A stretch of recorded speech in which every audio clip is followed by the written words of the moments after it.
Sudem ditipu duit puluhan juta rupiah oleh kawannya dewek dengan alasan bakal dimasuk ke begawe di salah siko pemerintahan di kota Palembang. AM direwangi keluarganya laju datangi Polrestabes Palembang bikin laporan polisi.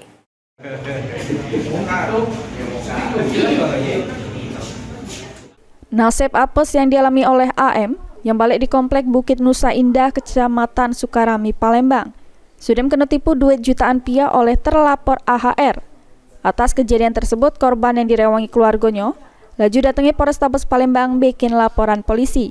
Kejadian bermula korban yang lagi nyari gawean ditawari lokak begawe di salah siko pemerintahan yang ada di kota Palembang dengan dijanjikan jadi karyawan honorer oleh terlapor inisial AHR.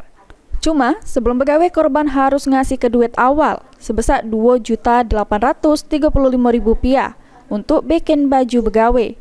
Karena merasa kenal sama terlapor, korban langsung nyerah ke duit secara berangsur dengan total seluruhnya sebesar Rp60 juta ke terlapor.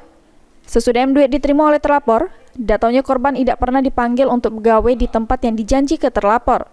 Sempat ditanyakan oleh korban terkait masalah gawean sama duit yang sudah diserah ke, cuman terlapor selalu ngelak.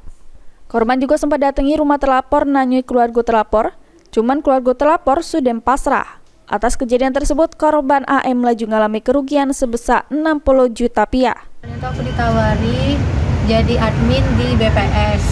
Nah, sudah kan, kutanya syaratnya apa baik, dikasih taunya, terus diomonginya kalau misalnya ada pembayaran baju admin sebesar Rp2.835.000.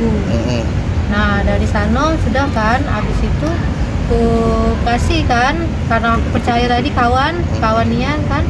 Sudah tuh habis itu aku tanya lagi, cak mana Beb? Nah, uang BPS-nya masih kurang uang katanya tuh. Jadi total berapa orang yang ketipu? 22 uang termasuk aku. Oh, berapa jumlah total kerugiannya?